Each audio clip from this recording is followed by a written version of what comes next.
ओम श्री गणेशाय नमः। ओम नमः शिवाय। जय भवानी। आइए आज हम श्री शिव महापुराण के महात्म्य के द्वितीय अध्याय का वर्णन करेंगे। शौनक जी सूत जी से कहते हैं कि हे महाभाग सूत जी, आप धन्य हैं, परमार्थ तत्व के ज्ञाता हैं। आपने कृपा करके हम लोगों को यह बड़ी अद्भुत एवं दिव्य कथा सुनाई है। हमने यह पाप नाशिनी, मन को पवित्र करने वाली और भगवान शिव को प्रसन्न करने वाली अद्भुत कथा सुनी। भूतल पर इस कथा के समान कल्याण का सर्वश्रेष्ठ साधन दूसरा कोई नहीं है। यह बात हमने आज आपकी कृपा से निश्चय पूर्वक समझ ली है। हे सूत जी, कलयुग में इस कथा के द्वारा कौन कौन से पापी शुद्ध होते हैं, उन्हें कृपा पूर्वक बताइए और इस जगत को कृतार्थ कीजिए। सूत जी कहते हैं कि हे मुने, जो मनुष्य पापी, दुराचारी, खल तथा काम क्रोध आदि में निरंतर डूबे रहने वाले हैं, वे भी इस पुराण से अवश्य शुद्ध हो जाते हैं। यह कथा वास्तव में उत्तम ज्ञान यज्ञ है, जो सदा सांसारिक भोग और मोक्ष को देने वाला है, सभी पापों को नष्ट करने वाला है और भगवान शिव को प्रसन्न करने वाला है। जो अत्यंत लालची, सत्यविहीन, अपने माता पिता से द्वेष करने वाले, पाखंडी तथा हिंसक वृत्ति के हैं, वे भी इस ज्ञान यज्ञ से शुद्ध हो जाते हैं। अपने वर्णाश्रम धर्म का पालन ना करने वाले और ईर्ष्याग्रस्त लोग भी कलिकाल में इस ज्ञान यज्ञ के द्वारा पवित्र हो जाते हैं। जो लोग छल कपट करने वाले हैं, क्रूर स्वभाव वाले हैं और अत्यंत निर्दयी हैं, कलयुग में वे भी इस ज्ञान यज्ञ से शुद्ध हो जाते हैं। ब्रह्मांड के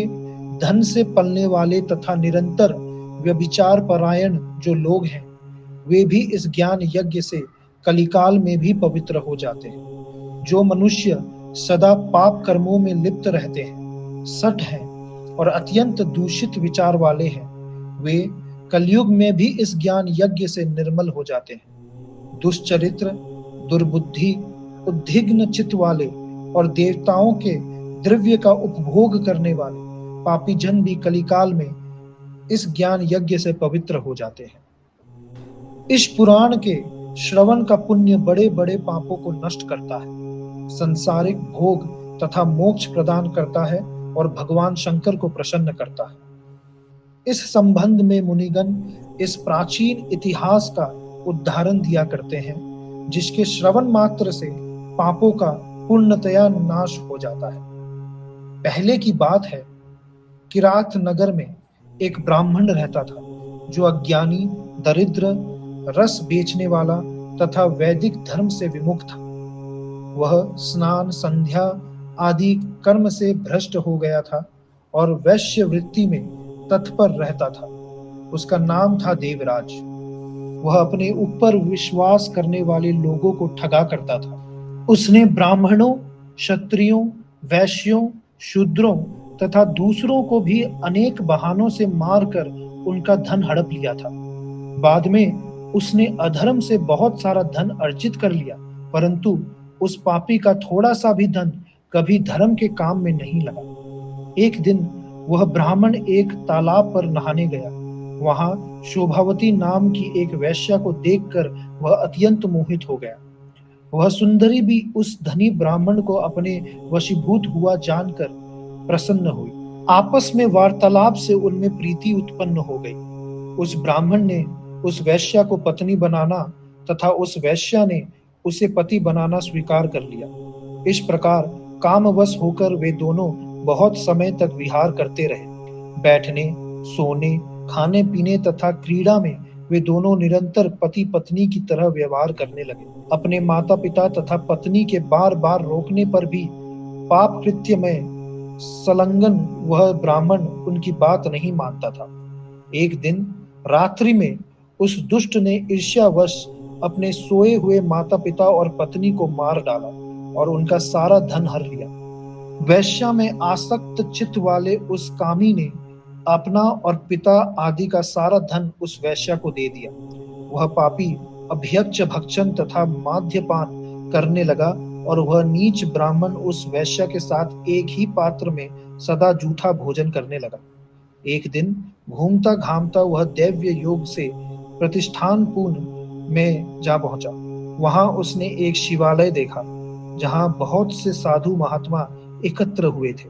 देवराज उस शिवालय में ठहर गया और वहां उस ब्राह्मण को ज्वर आ गया।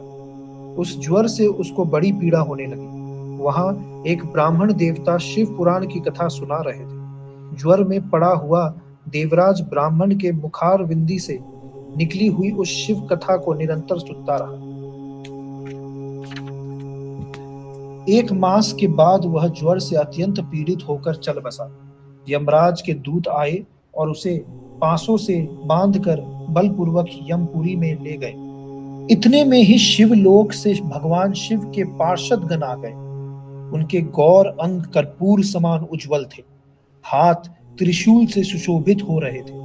उनके संपूर्ण अंग में भस्म से उद्भासित थे और रुद्राक्ष की मालाएं उनके शरीर की शोभा बढ़ा रही थी।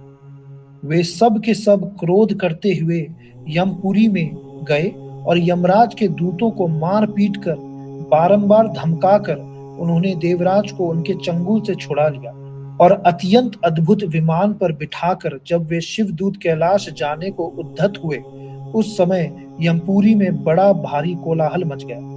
उस कोलाहल को सुनकर धर्मराज अपने भवन से बाहर आए।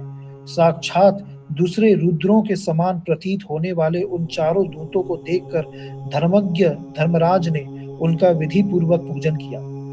यम ने ज्ञान दृष्टि से देखकर सारा वृत्तांत जान लिया। उन्होंने भय के कारण भगवान शिव के उन महात्मा दूतों से कोई बात नहीं पूछी। यमराज से पूजित तथा प्रार्थित होकर वे शिव दूत कैलाश को चले गए और उन्होंने उस ब्राह्मण को दया सागर साम शिव को दे दिया।